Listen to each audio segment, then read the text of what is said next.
예, 바로 전 강의에서는 착물이 형성되면은 표준 환원 전위가 감소한다. 왜냐면은 착물 형성 상수가 크기 때문에 어쩔 수 없이 감소하게 돼 있어요.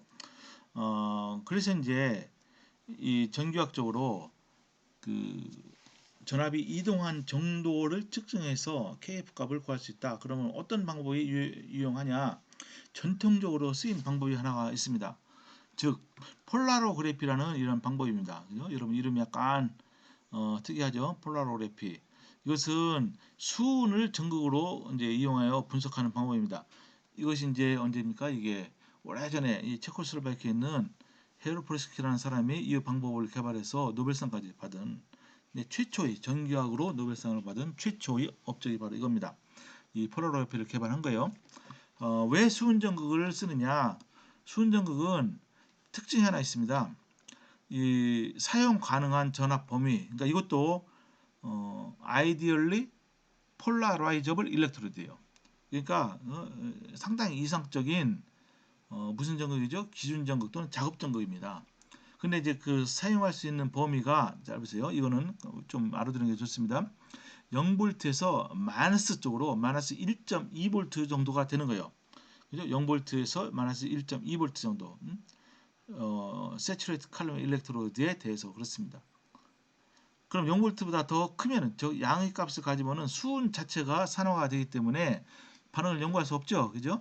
또는 마이너스 1.2볼트보다 더 마이너스로 우리가 가면은 이때 수은이 산화되지는 않지만은 이 수은 표면에서 이게 수소가 막 발생해요. 그러니까 반응을 연구할 수가 없습니다. 그러니까 여기 보세요. 요 그림을 보시면은 여기 잘 나와 있습니다. 그죠? 0볼트에서 마이너스 1.2볼트 이렇게 됐어요. 근데 이 책도 한 가지 마음에 안 드는 것이 왜 오른쪽으로 가면 왜 마이너스로 하나 모르겠어요. 오른쪽으로 가면은 그래프 도식할 때 플러스를 뜻하는데 그러니까 이것은 환원을 좀 중점적으로 보자는 건데 어쨌든 이런 식으로 뭐 표시하는 건 저는 마음에 안 들지만 어쨌든 일단 교과서를 따라가도록 합니다. 이렇게 되는 거예요. 그죠? 그러니까 보세요. 어떠한 반응이 수은에서 연구가 될 수 있느냐 우리가 그것을 알 필요가 있죠. 잘 보십시오. 그냥 일반적인 수용에서 구리 이가 이온의 환원을 연구하고 싶다. 그러면 어떻게 됩니까? 구리가 되는 거죠. 근데 이것은 이 반파 전위라고 있습니다. 폴라로그래피에서 이제 여기다 제가 잠깐 한번 그려 드릴게요. 그래프를 그려 드리면은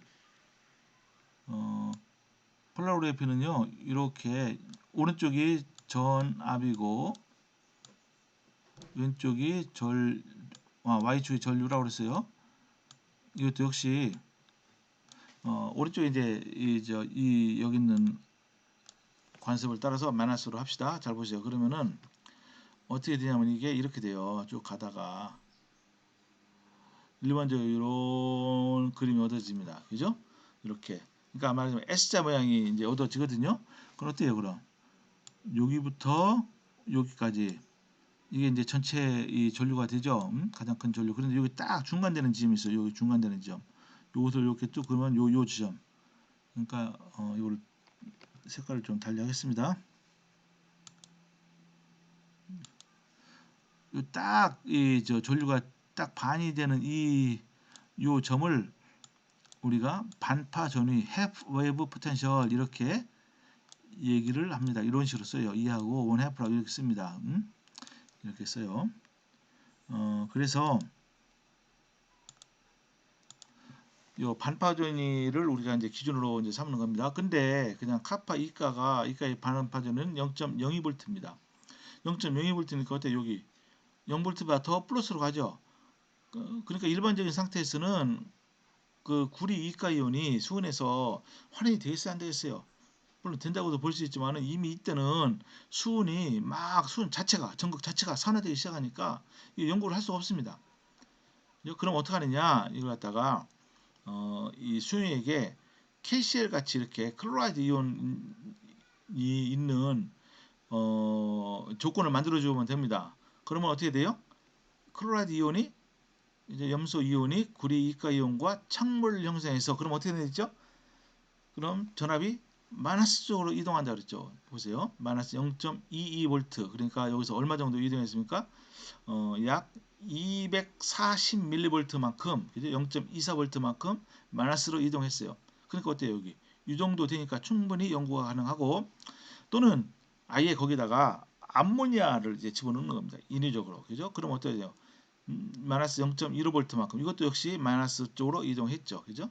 이런 식으로 해서 우리가 어, 그냥 잘 안 될 때는 창물을 통해서 수은에서 연구가 가능하다. 근데 수은에서 환원이 되는 금속 이온이요, 생각보다 많습니다. 굉장히 많아요. 상당히 많습니다. 일반적인 전이 금속들은 대부분 다 수은 표면에서 요 범위, 그러니까 0V에서 마이너스 1.2V 사이에서 대부분 환원이 돼요. 그죠? 근데 여기서 한 가지 간단한 질문.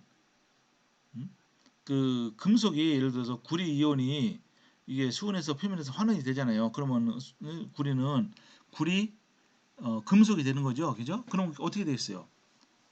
그 표면에서 반응이 일어날 때는 수은 표면에 이게 붙어 있나요? 그렇지 않죠.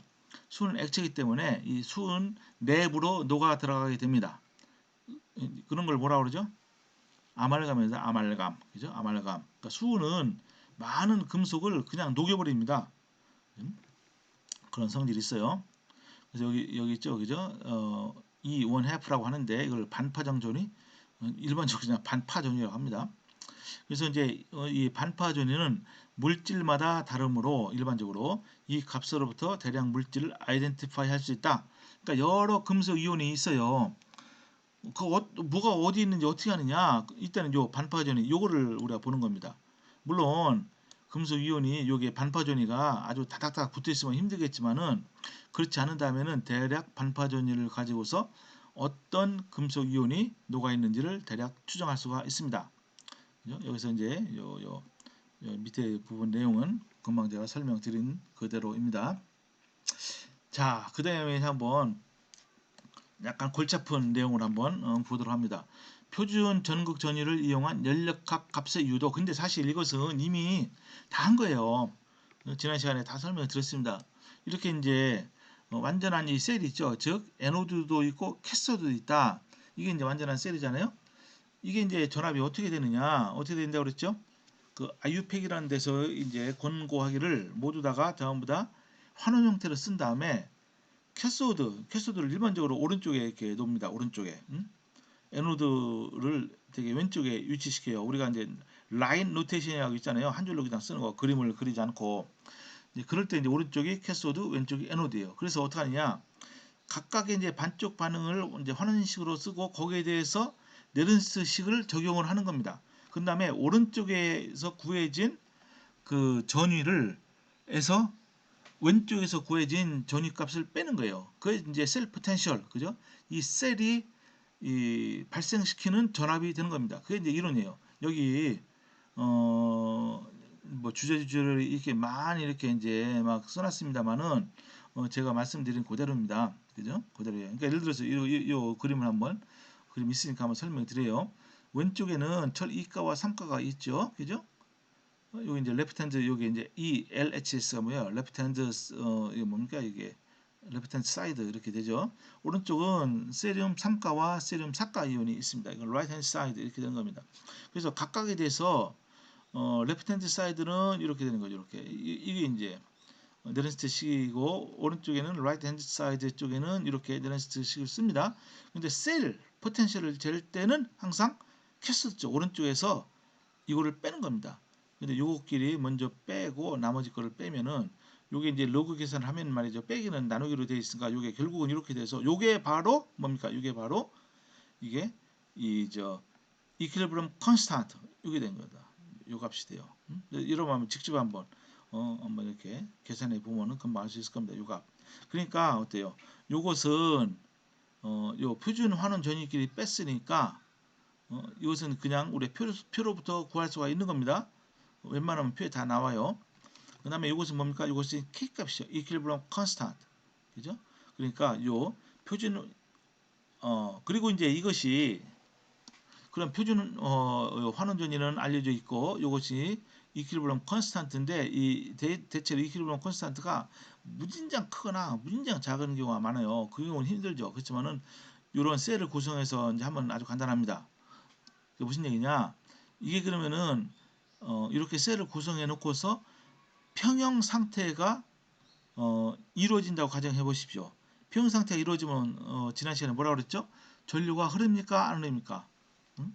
배터리가 다 사용되면 어떻게 됐어요? 전류가 안 흘리죠. 그죠? 쓸 수가 없는 거나 마찬가지로 평형에 도달하면은 이것은 셀 포텐셜이 제로가 돼요. 그래서 제로가 돼 이거를 다 제로로 놓으면은 이때 여기 이퀄리브럼 컨스탄트 요 값을 풀 수가 있는 거죠. 근데 사실 이거는 실험할 필요도 없어요.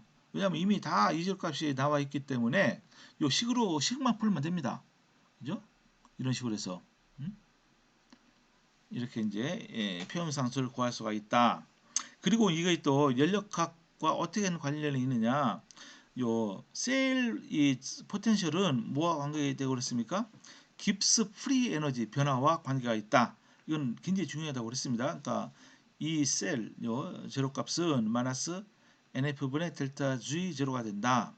그죠? 델타 G 제로. 근데 여기 보시면은 뭡니까? 요 이 셀 요게 바로 이 셀 제로가 돼요. 이게 바로 NF분의 RT 로그 K 이퀄리브럼 컨스탄트니까 이걸 갖다 집어넣고 풀면은 델타 G 제로는 마이너스 NF하고 요 두 개의 어, 표준 환원전이 차로 된다. 너무너무 아주 깔끔하죠. 그죠? 굉장히 깔끔해요. 그러니까 여러분들이 어떤 반응에 대해서 깁스 프리 에너지 변화를 알 필요가 있을 때가 있어요. 연력학적으로. 그런데 깁스 프리 에너지 변화를 어떻게 됩니까, 여러분요? 힘들어요. 힘들어. 델타 G는 델타 H 마이너스 델타 T 델타 S니까 그것의 반응열, 그죠? 엔탈피를 구하고 또 이제 그것의 엔트로피 변화를 구해야 됩니다. 이것이 보통 일이 아닙니다. 그렇지만은 전기화학적으로 보면요, 이 경우에는 물론 특별한 경우이긴 하지만은 실험을 할 필요도 없어요. 그러니까 이론적으로 아주 깔끔하게 이렇게 구해집니다. 그러니까 여러분 전기화학을 잘 알아두면은 아주 여러분 인생이 편할 수가 있습니다. 자, 그다음에 이제 그 책에 이제 예제가 이제 나오기 시작합니다. 예제 중에 아주 간단한 예제. 기전력과 연력학적 분해 전압의 차이는 뭐냐? 기전력은 뭡니까? 그 자체로 일렉트로 모티브 포스라고 이제 영어로 이제 쓰는데 그러니까 어떤 셀이 그러니까 이제 이 전기학 셀이 실제로 반응을 통해서 전압을 생산하는 겁니다. 그죠? 그때 얼마큼 나오느냐? 이제 그런 관점이고 연력학적 분해 전압은 뭐죠? 이거는 이제 전기학 반응이 일어나지 않아요. 예를 들어 물을 전기 분해하는 경우를 한번 예를 들어 보세요. 그럼 어때요 그때는? 이 저 물에다가 전극만 두 개 꽂아 놓는다고 해서 물이 자동적으로 막 분해가 되는 게 아니잖아요. 외부에서 전압을 넣어줘야 되죠. 그래서 이 기전력과 인력학적 분해 전압 이거 구하는 것은 동일한 전기화학 원리를 이용해서 값을 구할 수 있는데 단 차이는 뭐냐?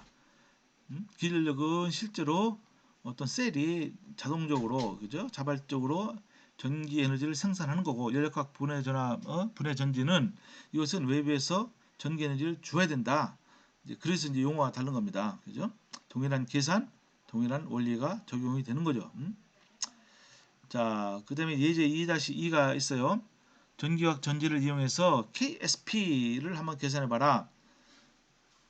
근데 평형 상수 중에 어떤 게 있냐면요. 난용성염이라고 써요. 난용성염. 그러니까 뭡니까? 이 고체는 물에 들어가면은 녹긴 녹는데 잘 안 녹아요. 그러니까 난용성. 그죠? 약간 녹습니다. 그때의 평형상수를 KSP. 예? 이게 SP가 뭐 약자냐면은 Solubility Product 이렇게 합니다. Solubility Product. 그래서 예를 들어서 실버 클로라이드가 있어요. 이건 하얀 가루죠. 이게 물에 들어가면은 녹긴 녹지만 잘 안 녹습니다. 실버 이온과 클로라이드 이온으로 이렇게 이게 약간 녹는데 이것의 평형상수 KSP는 뭐죠? 요 실버 클로라이드 농도분의 1이지만 분의 요 가까이 농도 곱인데 이것은 고체이기 때문에 1이죠. 그러니까 KSP는 뭐냐면은 실버 이온의 농도 곱하기 클로라이드 이온의 농도예요. 그죠? 이것이 이제 1.74 곱하기 10의 마이너스 10승이다. 상당히 작죠. 그죠? 이렇게 작으니까 실제로 실험적으로 구하기가 무척 힘듭니다. 그죠? 이거를 한번 보이라는 거예요. 전기학적으로. 어떻게 하느냐? 한번 여기 우리가 한번 따라가 보도록 합니다. 그래서 이것은 완전히 화학 반응이에요. 이건 전기학 반응이 아닙니다. 그렇지만 이걸 전기학적으로 해결할 수가 있어요. 이것이 또 전기학의 아주 굉장히 아름다운 점인데, 전기학적으로 해결하기 위해서는 두 개의 반쪽 반응을 세워야 됩니다. 그죠? 근데 반쪽 반응이 어때요? 은도 있어야 되고 실버 클로라이드 있어야 되고 클로라이드 이온의 농도도 이것도 있어야 됩니다. 근데 이것은 배우지 않으면 잘 모릅니다. 그러니까 좀 경험이 많이 필요한 거죠. 그죠? 두 반쪽 반응은 실버 클로라이드, 실버 이온, 클로라이드 이온을 포함해야 된다. 그래서 평형 상태일 때 두 반쪽 반응의 전위가 같아짐을 이용해서 문제를 푸는 겁니다. 푸는 요령이 이래요. 어떻게 세우느냐? 이렇게 세워봤어요. 한번 이렇게. 이렇게 라인 로테이션으로 한번 써봤습니다. 이거 갖다 굳이 저걸로는 안 썼어요. 그림으로 안 그랬어. 이게 왼쪽에 실버가 있고 거기에 이제 실버 금속 표면에 실버 클로라이드가 입혀져 있다고 가정하고 거기에 또 클로라이드 이온이 농도가 있다. 그리고 중간에 옆날이 솔트 브릿지로 연결하고 또 다른 쪽에는 실버 일가 이온과 또 실버 금속을 이렇게 해놨습니다. 그러니까 어때요 이거를? 이렇게 이제 일단 셀을 해놓고 나면은 그 왼쪽과 그죠? 오른쪽에 대해서 네런스식을 쓴 다음에 오른쪽에서 왼쪽을 빼면 된다고 그랬어요. 근데 평형이니까 이것을 포텐셜이 같다. 그죠? 뺀 값이 제로다. 아니면 두 개의 반쪽 반응에 대한 네런스식이 동일하다. 그렇게 생각하면 됩니다. 먼저 왼쪽 반응에 대한 식을 써봅니다. 이렇게. 이거는 실버 클로라이드가 있기 때문에 전자를 하나 받아서 실버가 되면서 클로라이드 이온이 됩니다. 이제로가 0.22V고 오른쪽 반응은 단순하죠. 그냥 실버 이온과 전자가 있어요. 그래서 실버가 됩니다. 이때는 0.799V예요. 우선 모든 형태를 환원 형태로 다 썼습니다. 그 다음에 각각에 대해서 네런스식을 쓰는 거예요. 먼저 오른쪽에 대해서 네런스식을 쓰면은 이렇게 됩니다. 요거 이것은 0.799 그죠? 플러스 F분의 RT 전자가 하나니까 로그 요게 됩니다. 이렇게 됐죠. 또 여기 왼쪽 여기 이쪽 요 반응에 대한 레런스식을 쓰면 이렇게 되는 거죠. 그죠? 이때는 0.2V가 이렇게 되죠. 이렇게 한 다음에 셀 포텐셜은 요 오른쪽에서 왼쪽을 빼는 겁니다. 그죠? 빼는 거예요. 그럼 이렇게 얻어집니다. 그러니까 자연스럽게 여러분들 놀라실지 모르겠지만 자연스럽게 요 로그 안에 있는 요 텀이 이렇게 되는 거예요. 이게 요 값이 KSP 값이 여기에 딱 나오게 되는 겁니다. 그래서 이것을 평형 상태에서는 셀 포텐셜이 제로니까 이걸 제로 놓고 풀면은 KSP는 어떻게 됩니까? 요 두 개의 곱으로 되니까 1.74 곱하기 10에 많아서 10승이다. 이렇게 우리가 구할 수가 있는 겁니다. 근데 실제 이것을 이제 문제로 낼 경우는 이런 식으로는 안 내요. 어떻게 하느냐? 그죠? 이 실버 클로라이드의 KSP를 한번 구해봐라. 그죠? 이렇게 이제 전지를 주어주고서 아니면은 그냥 무작정 구하라고 할 수 있어요. 단지 요 두 개의 요 반쪽 반응에 대한 요 값만 주어주고, 그죠? 그런 경우가 사실 더 많죠. 근데 이때는 그게 아니고 이거 이렇게 되는 것을 보여라고 했는데 어쨌든 이런 식으로다가 풀면은 되는 겁니다. 그렇게 큰 어려움은 없어요. 여기서 잠깐 쉬도록 합니다.